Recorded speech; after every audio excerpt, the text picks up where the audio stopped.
Hello everyone, welcome back to the channel. Financial year 24-25 की income tax return आप file करने वाले हैं। तो इस वीडियो में आज ऐसे 10 चेकलिस्ट आपको दे रहा हूं जिसको आप फॉलो करके अपनी आईटीआर को फाइल कर सकेंगे।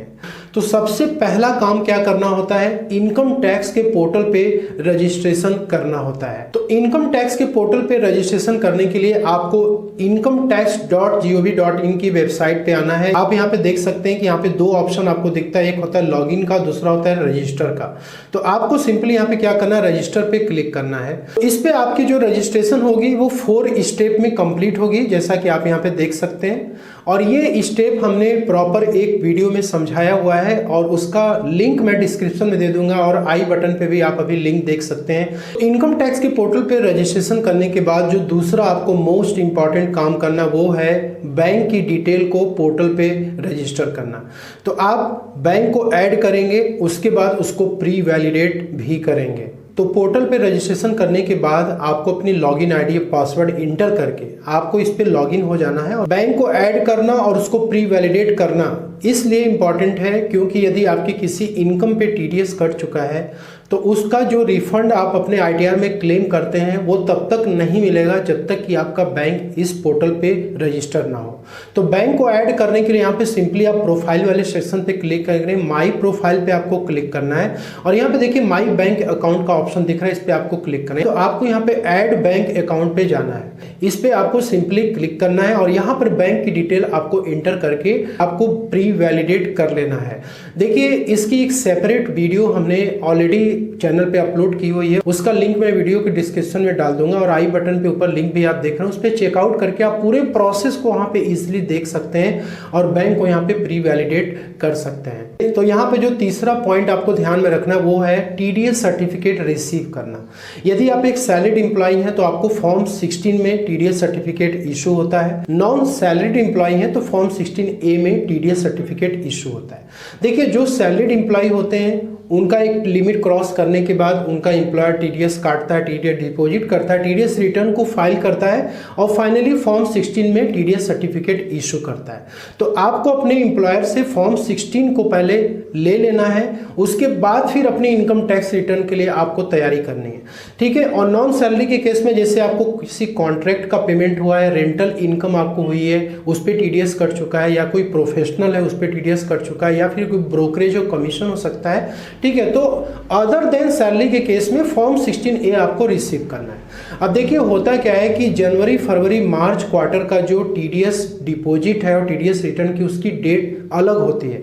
तो यहाँ पे यदि जनवरी फरवरी मार्च क्वार्टर 4 की यदि हम बात करें तो यहाँ पे देखिए टीडीएस को डिपॉजिट करने की जो डेट होती है गवर्नमेंट एम्प्लॉय के केस में वो 7 अप्रैल 2025 है और नॉन गवर्नमेंट एम्प्लॉय के केस में है 30 अप्रैल 2025, ठीक है। और इसके बाद टीडीएस डिपॉजिट करने के बाद इन लोगों को जो टीडीएस रिटर्न फाइलिंग की जो लास्ट डेट होती है वो होती है 31 मई 2025।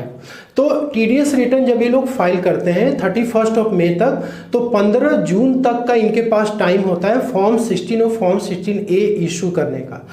एटलीस्ट आपको 15 जून 2025 तक वेट करना है। तो मेक श्योर करें कि जब भी आपको फॉर्म 16 रिसीव हो तो कुछ इस तरीके के फॉर्मेट में होना चाहिए जो टीडीएस ट्रेसेस की वेबसाइट से ही मिलता है। यहाँ पे आप देख सकते हैं फॉर्म 16, इसमें 2 पार्ट होते हैं। पार्ट ए में आपके टीडीएस से रिलेटेड सारी जानकारी होती है और पार्ट बी में आपकी जो भी सैलरी वगैरह पे की गई है, क्या क्या उसमें डिडक्शंस एग्जेम्पशंस है, वो सारी डिटेल्स आपको यहाँ पे पार्ट बी में दिख जाती है, ठीक है। तो यहाँ पर ड्यूरिंग द ईयर, यहाँ पे ये असेसमेंट ईयर 24-25 का है तो 25-26 आपको यहाँ पे मेंशन रहेगा, फाइनेंशियल ईयर 24 और 25 मेंशन रहेगा, ठीक है। और यहाँ पे देख सकते हैं कि मैं क्वार्टर 4 की बात कर रहा था तो यहाँ पे देखिए क्वार्टर 4 मेंशन किया गया। तो ये जब तक क्वार्टर 4 का ये डिपॉजिट नहीं हो जाएगा तब तक ये आपको फॉर्म 16 नहीं मिलेगा। कितना अमाउंट आपको पे किया गया, कितना टीडीएस इस पे डिडक्ट हुआ और कितना टीडीएस डिपॉजिट किया गया है, ये डिटेल्स आपको यहाँ से मिल जाती है। तो ये फॉर्म आपको रिसीव करना है। इसी तरीके से नॉन गवर्नमेंट एम्प्लॉय की जो मैं बात कर रहा था, फॉर्म 16A, जो कि आप यहाँ पे देख सकते हैं। अब इसमें जो है कई प्रकार के जो इनकम होते हैं, जैसे रेंटल इनकम, कॉन्ट्रैक्ट के पेमेंट, ब्रोकरेज एंड कमीशन का पेमेंट, ऑनलाइन गेमिंग पे टीडीएस, क्रिप्टो मार्केट की TDS, different types of payment होते हैं जिसपे कि टीडीएस कटता है। तो फॉर्म 16A आपको इश्यू होता है। यहाँ पर भी आपकी सारी डिटेल्स जो है मेंशन होती है और इसका कितना अमाउंट आपको पे किया गया है, ठीक है, और यहाँ पे कितना टीडीएस डिडक्ट हुआ और कितना टीडीएस यहाँ पे डिपॉजिट किया गया है, ये डिटेल्स आपको चेक कर लेनी है। तो आपका टीडीएस यदि जनवरी, फरवरी, मार्च के क्वार्टर में कटा है तो आपको फॉर्म 16 और फॉर्म 16A अपने एम्प्लॉयर से डिमांड करनी है, ठीक है। इसके बाद जो 4 पॉइंट आपके लिए इंपॉर्टेंट है वो है कि आपको फॉर्म 26AS, AIS और TIS को चेक करना है। अल्टीमेटली जो भी आपकी फॉर्म 16 और फॉर्म 16A में जो इनकम आपकी रिपोर्ट होती है, जिसपे टीडीएस कटता है, टीडीएस डिपॉजिट होता है, वो टीडीएस की डिटेल आपके फॉर्म 26AS में दिखती है। तो फॉर्म 16 और 16A से आपको 26AS को क्रॉस वेरीफाई करना है। आपके जिस इनकम पे टीडीएस कटा है वो इनकम क्या 26AS में दिख रही है। तो जितना अमाउंट आपका डिडक्ट हुआ है टीडीएस का, वो अमाउंट जो कि आपके फॉर्म 16 और फॉर्म 16A में दिख रहा है, क्या वो 26AS में भी रिफ्लेक्ट कर रहा है कि नहीं। इसके अलावा आपको AIS और TIS भी चेक करना है। कई बार क्या होता है कि फॉर्म 26AS में ऐसी इनकम आपकी आती है जिसपे कि टीडीएस डिडक्ट होता है, ठीक है, और बहुत सारी इनकम ऐसी भी होती हैं जो हाई वैल्यू के ट्रांजेक्शन्स होते हैं या फिर जिस पे टीडीएस नहीं भी कटता है, वो आपके AIS और TIS में भी दिखते हैं, ठीक है। तो आपको ये तीनों डॉक्यूमेंट्स प्रॉपर तरीके से चेक करना है, उसके बाद आपको ITR फाइल करनी है। तो मैंने आपको क्यों बताया कि 15 जून के बाद आपको ITR अपनी फाइल करनी चाहिए यदि आपका टीडीएस कट चुका है तब। यदि आपने पहले 26AS, AIS, TIS को चेक करके आप ITR फाइल कर देंगे और बाद में ये टीडीएस जो क्वार्टर 4 का ये जब अपडेट होगा 26AS में, तो वहां पे आपकी ITR की इनकम और 26AS और AIS, TIS की इनकम से जब मिसमैच करेगा तो वहां पर आपको अंडर रिपोर्टिंग का इनकम टैक्स नोटिस रिसीव हो जाएगा। तो उस केस में फिर आपके लिए प्रॉब्लम ज़्यादा बढ़ जाएगी, फिर से आपको ITR अपनी रिवाइज करनी पड़ेगी, टैक्स लायबिलिटी, बहुत सारे काम आपके बढ़ जाएंगे। इसलिए आपको एक ही बार में काम करना, आपको वेट कर लेना 15 जून 2025 तक। इसके बाद फिर आपको अपनी ITR की प्रिपरेशन करनी है। हाँ, यदि आपके इनकम पे कोई टीडीएस नहीं कटा है, ठीक है, तो आप अप्रैल ऑनवर्ड्स जैसे ITR फाइलिंग की स्टार्टिंग होगी आप अपनी ITR को फाइल कर सकते हैं। या फिर आपकी किसी इनकम पे क्वार्टर 4 में टीडीएस नहीं कटा है जैसे मैंने आपको बताया, तो भी आप अपनी ITR को अप्रैल मंथ से जब फाइलिंग स्टार्ट होगी तो आप कर सकते हैं। तो फॉर्म 26AS को आपको चेक करने के लिए फिर से आपको इनकम टैक्स के पोर्टल पे लॉगिन करना है। ई फाइलिंग वाले सेक्शन में आप आएंगे और यहाँ पे income tax return view form 26AS पे आपको क्लिक करना होता है। यहाँ पे आपको कंफर्म पे क्लिक करना है और इसके बाद यहाँ पे आपको आई एग्री करना है, देन प्रोसीड पे क्लिक करना है। यहाँ पे व्यू टैक्स क्रेडिट स्टेटमेंट पे आपको क्लिक करना है। यहाँ पर आपको 25-26 असेसमेंट ईयर सेलेक्ट करना है और यहाँ पे view as HTML, then view and download पे आपको क्लिक करना है,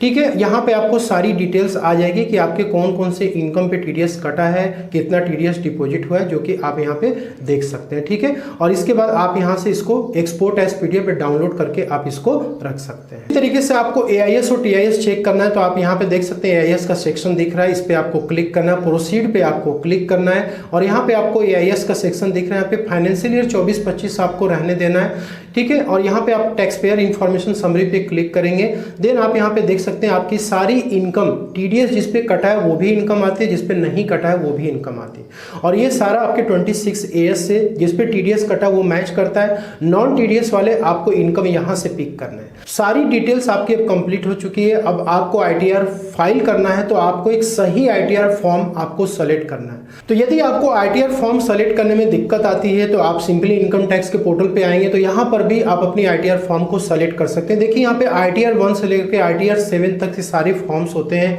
और नॉर्मली जो इंडिविजुअल और HUF की जो कैटेगरी होती है उनके लिए बस 1 से लेकर के 4 तक के ITR फॉर्म्स अप्लाई होते हैं। यदि आप एक सैलरीड एम्प्लॉई हैं तो आप ITR 1 को पिक कर सकते हैं।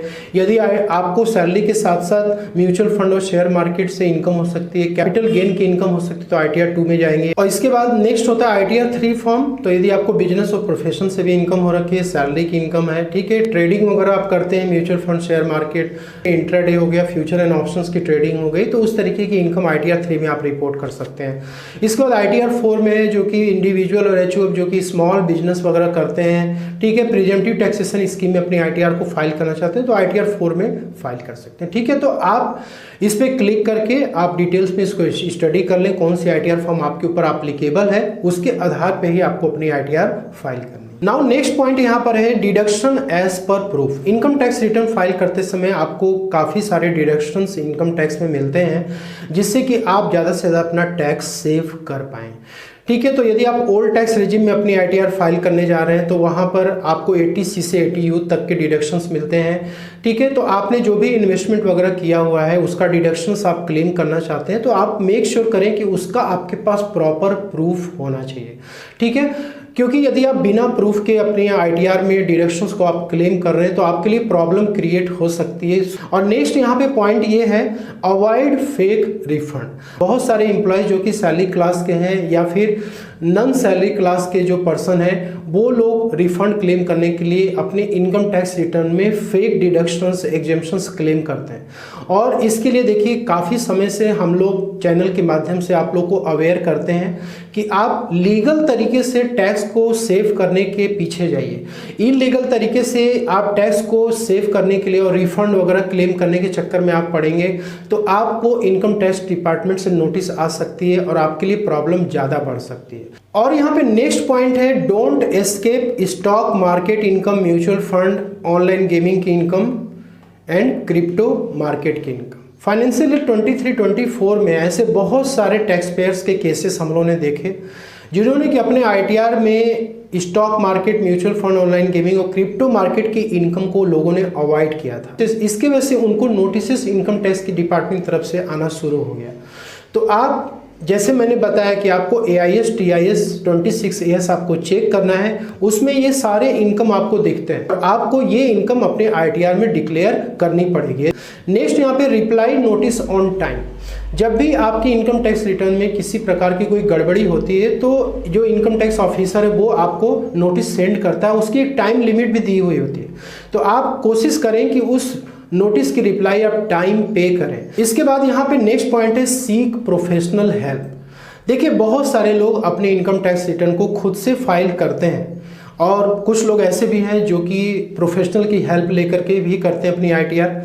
तो देखिए जो लोग खुद से फाइल करते हैं, यदि आपको इनकम टैक्स के बारे में, उसके रूल्स एंड रेगुलेशंस के बारे में कंप्लीट नॉलेज है, ठीक है, तो आप अपनी ITR खुद से फाइल कर सकते हैं। लेकिन यदि आपको नॉलेज नहीं है दोस्तों तो आप कोशिश यही करिए कि आप प्रोफेशनल की हेल्प लीजिए, जिससे कि आपकी ITR इनकम टैक्स के रूल्स एंड रेगुलेशंस के अनुसार फाइल हो और बिल्कुल लीगल तरीके से आपके डिडक्शन और एग्जेम्पशंस क्लेम किए जाएं और ताकि आपको फ्यूचर में चल के कोई प्रॉब्लम इनकम टैक्स डिपार्टमेंट की तरफ से ना हो।